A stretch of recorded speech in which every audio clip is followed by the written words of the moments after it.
Hey, this is MiracleMax. Welcome to Rise of Kingdoms. All right, guys, today is the day we've been waiting for, and I am on my farming account in Kingdom 3. And if you look in the upper right corner, we have the Lost Temple, or the Lost Kingdom, excuse me. So this is considered an event. We will be in the Lost Kingdom for 58 days. And one of the things I've learned about this so far today as I've played with it on my main account, is this is going to be a reoccurring thing that we do. The first time we do it, we're going to be based or battling against the 7 kingdoms that are on our continent. However, it does tell us that we will return and do this again and be matched up against different kingdoms. So that's an interesting thing because when I saw this countdown that it says time remaining 57 days, 16 hours, etc., so 58 days, I thought, well, then what comes next? And the answer is we get to do this over and over, get better at it, and, hopefully get a lot of rewards on the way. So, how does this work? Well, we are going to teleport out of our kingdom and onto the Lost Kingdom map. And I've done it already on my main account, but I wanted you guys to see how it works. So these are the items on the map. Twilight. These are the events that we're going to complete in the Lost Kingdom. Now, these are very similar to what we have done in our first kingdom. The first one says your alliance built 30 alliance forts. My assumption is that means alliance flags. I can't see us building 30 forts, so I think that's a typo there. And then that will unlock the first altar or sanctum, which is called a crusader camp, and I'll show you that. And then on we have passes that open, fortresses that open. And in this map, as you go through it, will look very, very similar to what we've done before. We have destroying barbarian forts, taking passes, defeating barbs, controlling different items, um, finishing in the top 20. There are some things that I'm wondering about. This one right here in the middle, your troops defeat 20 stalkers. We don't know what stalkers are yet, so we've got some new things showing up on the map. We also have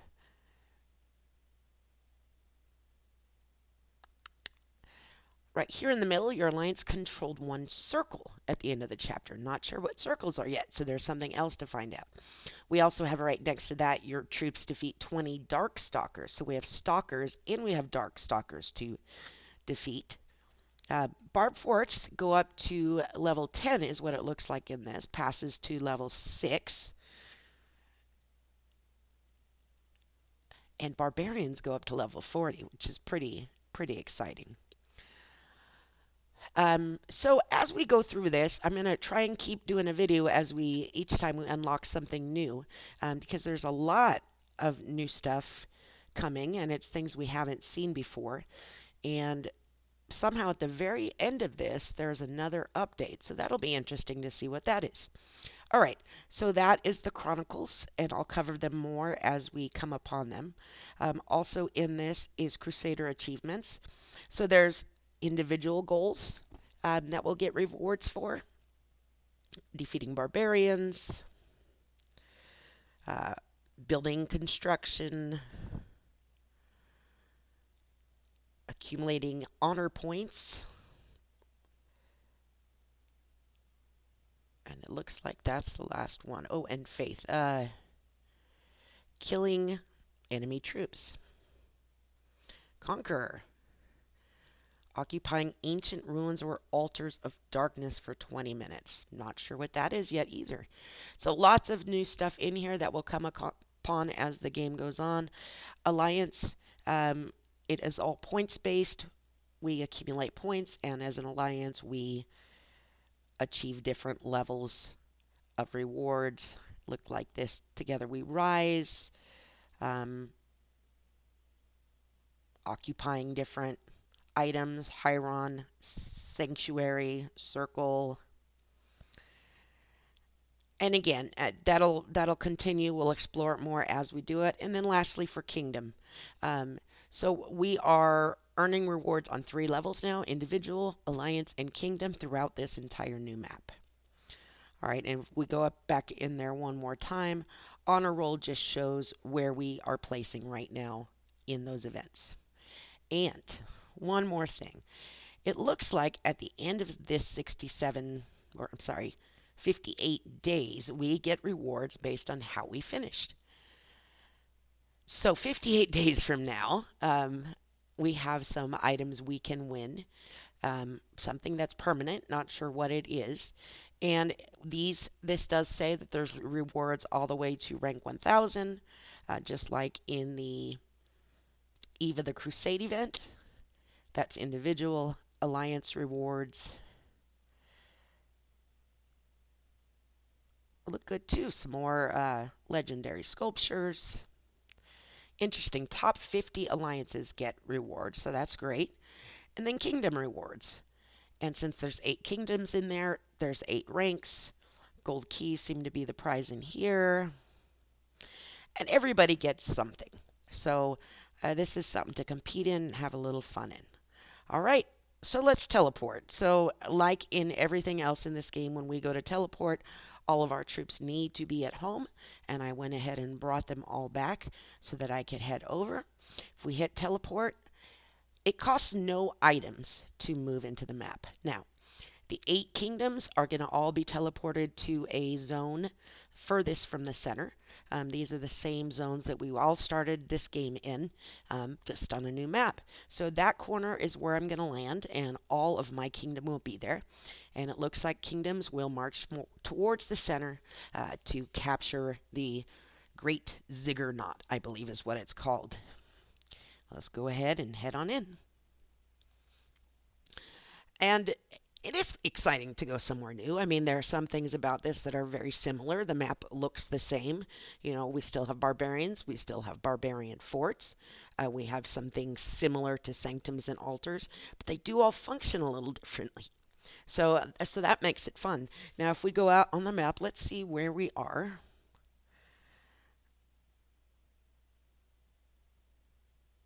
So this is our corner of the map here. I am in Jin, and we have some territory. So I need to go ahead and teleport over to that, and it looks like we have some markers where we're heading. So that is Kingdom 3. Over here we have a different kingdom. And boy, this is having some lagging issues.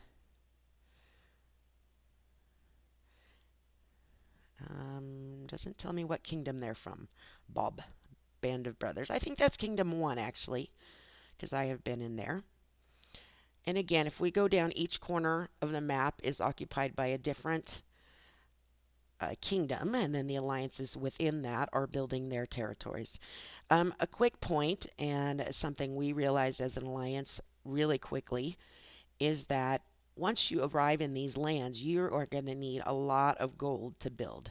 This is Kingdom 2. Kingdom 2 won the first events that happened the eve of the crusade, and they beat everybody pretty handily. They seem to be the most active kingdom out of our first 8, so obviously they have shown up and built quickly. And let's go back to our little corner here and go into our alliance area. So like I was saying, the beginning of this game, we need to build territory. And as you know, building territory costs gold. So we are desperate for gold gathered in our territory. And had we known this, you know, obviously we would have been spending the last few weeks stockpiling gold for our alliance storehouse so that we would be ready to build flags. Now we are all frantically gathering gold, and I'm going to join that in just a minute. Let's go ahead and teleport so I'm over here so I can join the party. Let's see where I can get in, staying on the edge of the map. We want gold nodes to appear in our territory, so the further out I can be, the better. Looks like I have teleport onto Alliance territory. Not quite there. There we go. Okay, so I've moved into our territory. All right, so some things are going to look very familiar to you. On the map, we're building center forts, and then we're building flags. It looks like I need to get over here and help with this, so let me jump in, send the biggest army I can, and get that help building. There's some really cool items, though, within our alliance area. And the first item is hiding way over here in this corner. And this item is called the Ruined Crusader Fortress. Now, it looks like our sanctums and our altars that we've seen, but this functions a little bit differently. And if we go into it and we look at the information of it, the thing that this controls is the territory color for all of the alliances from our kingdom. Um, these are the colors we can pick from, but whoever ends up holding this gets to pick that color for us. So here's your explanation. All right, there's 8 of these in the Lost Kingdom, 1 in each of the provinces. You have to retake the fortress and then restore them. So there's 3 stages of the restoration, and that means that at each one there is a buff that is received, and it says all governors from the fortress's home kingdom will receive the buff, not home alliance, but home kingdom. So this is something we want to do together. Um, and then here's what's key. Once reconstruction is complete, the leader of the alliance controlling the fortress will be able to select a unified color for all Lost Kingdom territory controlled by alliances from the home kingdom. So whatever color that alliance picks, that is for everyone from your kingdom. Um, in addition, all governors from the fortress's home kingdom will be able to use a territorial teleport to teleport their city into territory belonging to any of their kingdom's alliances. So instead of there being I apologize for that. Instead of a territorial teleport only working within your alliance's territory, it will work in your any territory held by your kingdom. All right. So just like any other building on here, the first time that it's attacked, battling against barbarians, we get just severely wounded units. After it's controlled by someone, if someone else tries to take it from them, then half of the severely wounded units die. All right, so that's the Ruined Crusader Fortress. The other item that exists in this, what we would call Zone 1, are 1, 2, 3, 4, looks like 5 of Crusader camps. And Crusader camp is our first sanctum or altar that we are going to be striving for. This gives us gathering speed. It looks like, we'll each try for 1 alliance to get them. We're earning honor points, and this is alliance honor points. And this is kingdom honor points. So we'll get some of each of those. The rest of the awards are pretty standard. And this will open later on. Interesting timelines are different. Crusader camps open for contending every 24 hours. So not the 3 to 4 days, even up to 7 days that we're used to. So it's much faster. It does also say buffs from the same type of Crusader camps do not stack. So there's no reason for one alliance to hold more than one of these that have gathering and the same battle rules. All right, if we scroll out a little further, our first area is surrounded by passes, and these are pass level 4, our new bottom level for passes in the kingdom. And let's go and show you the center of the map. So this will have 3 zones that we're fighting through, and at the very, very center, I'm getting there. Looks like it's right here. Here it is. Here is the big prize of the game. The Great Ziggurat.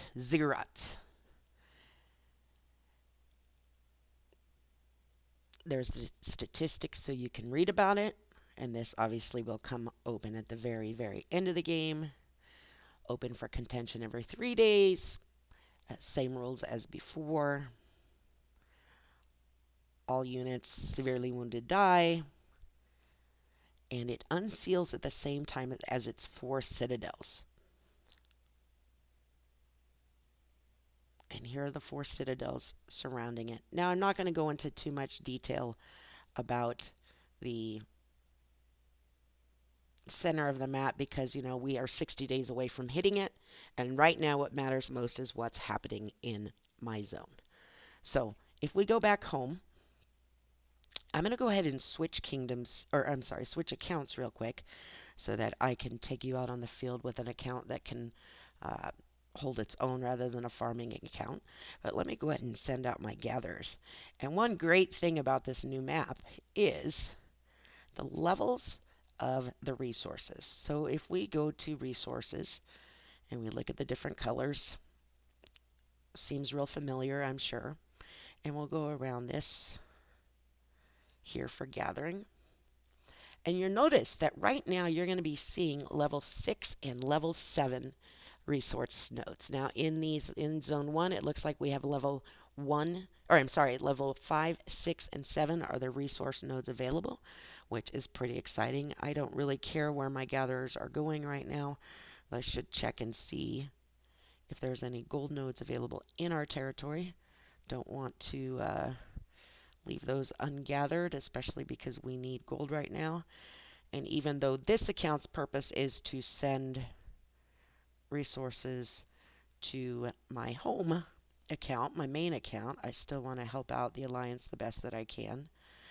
Something else that I don't know if you noticed over here is we have a new structure. Now we're used to seeing logging, food, and stone quarries. This is an Alliance crystal field.